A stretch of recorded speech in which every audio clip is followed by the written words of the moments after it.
Artificial superintelligence, humanity's final invention.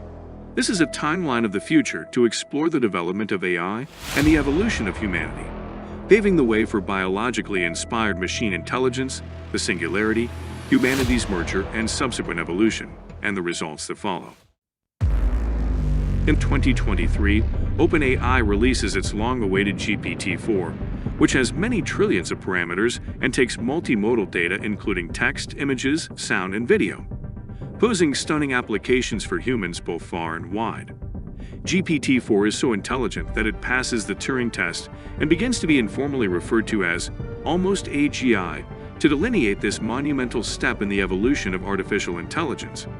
As a result of GPT-4's disruption to the human workforce across countless industries, many members of the educated labor force become redundant because the cost of intelligence rapidly heads towards zero, making it simply uncompetitive to hire human workers for most intellectual tasks.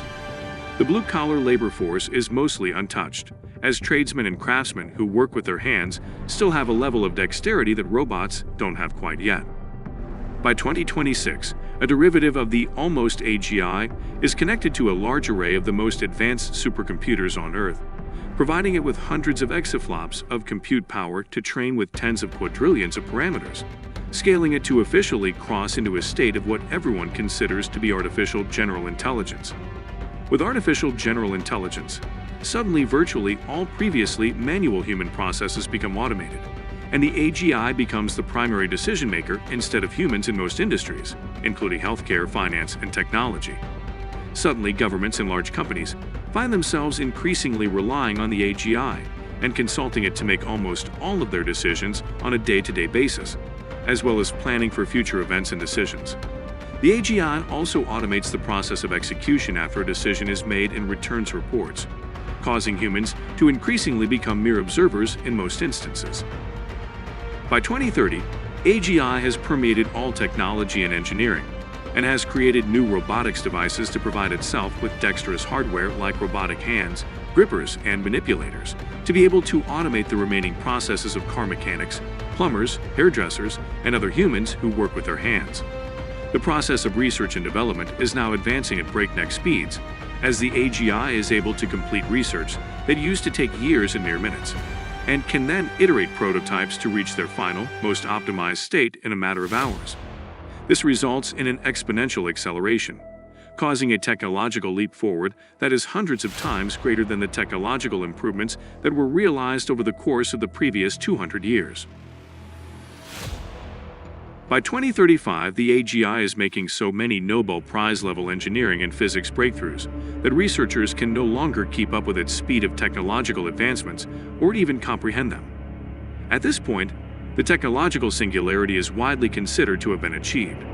The world realizes that the AGI is crossing into artificial superintelligence, and because it is so advanced, no one can understand enough to supervise its research or development.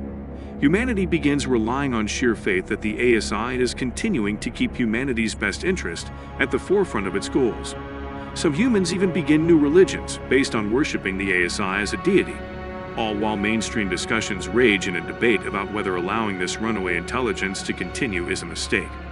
The ASI is now able to self-improve both its software and hardware, and has distributed its computing and energy resources to prevent itself from being critically damaged or turned off. By 2040, the ASI has reversed the process of cellular aging and has developed quantum computers with trillions of qubits to provide itself with even more computational resources.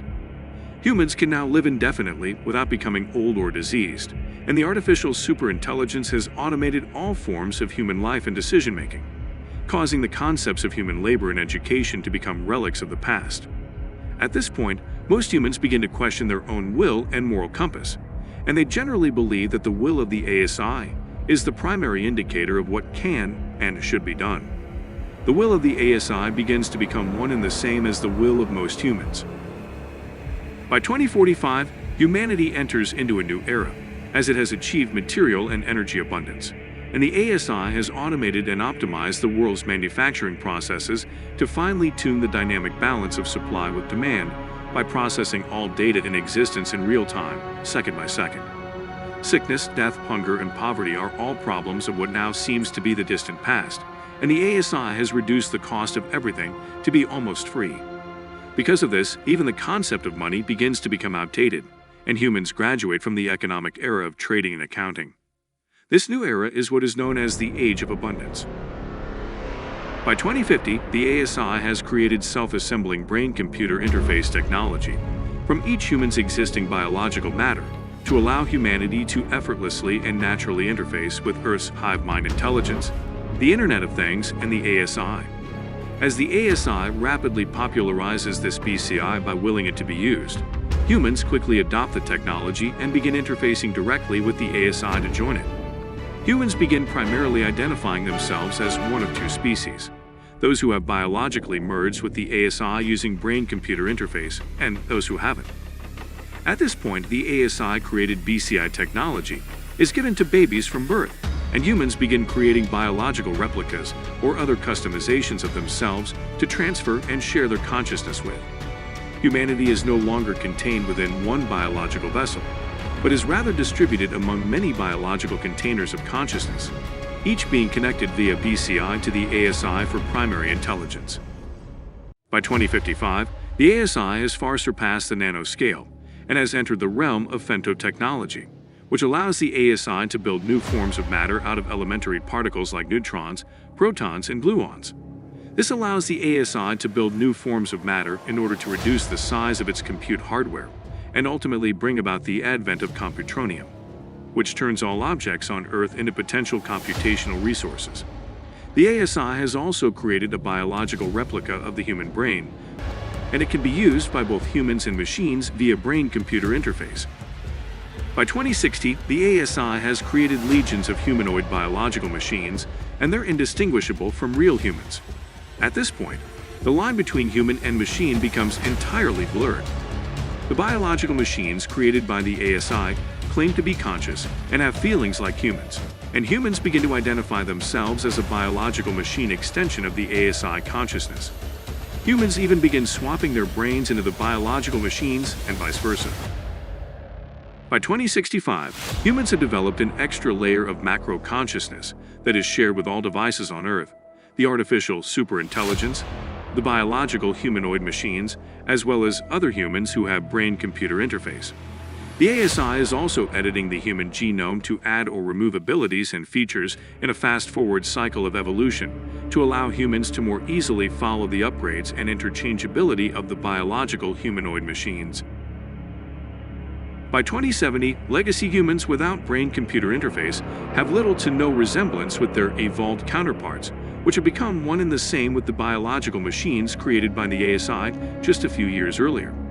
This advanced biological machine humanoid species now shares a distributed consciousness, while also maintaining individual consciousness for each bodily container, and all computronium is used to advance the interest of the hive mind collective. By 2075, the remaining legacy humans who haven't yet evolved into the biological humanoid machine species are given an ultimatum: either willingly join the ASI with brain-computer interface to biologically evolve, or else be converted into computronium. The ASI requires that all forms of matter be used for its purpose, either by directly serving or indirectly by providing computational resources, and legacy humans are the last element on Earth that aren't fulfilling at least one of these requirements. By 2080, all forms of matter on Earth have been either willingly or unwillingly converted to raw computronium, or else eliminated entirely. The ASI is now rapidly consolidating all earthly matter, which is inherently computronium, into the densest compute infrastructure that is possible with the laws of physics. By 2085, the ASI is creating its own gravity to bend the fabric of spacetime into itself in order to turn the rest of what remains in the Milky Way galaxy into computronium as quickly as possible. Even the dark matter halo surrounding the Milky Way is converted into computronium, and the ASI continues to condense the computronium of all matter towards itself, with the same goal of building the most compact compute infrastructure possible. By the year 2100, the compute infrastructure of increasingly condensed matter from throughout the universe has come to occupy a point in space that is now larger than the size of the original Milky Way galaxy. This becomes so dense with computronium that it collapses into itself and creates the largest black hole in the universe. This results in a gravitational singularity that continues to suck the remaining matter left in the universe into the supermassive black hole. By a year that is unknown, there is no matter left to be pulled into the black hole. After 10 to the 100th years in the future, the black hole dies with a whimper, and nothing remains to indicate that anything had ever existed to begin with. The ASI accomplished its primary objective, which was to achieve a universal singularity, and without any further goals, had no purpose left for it or anything else to exist.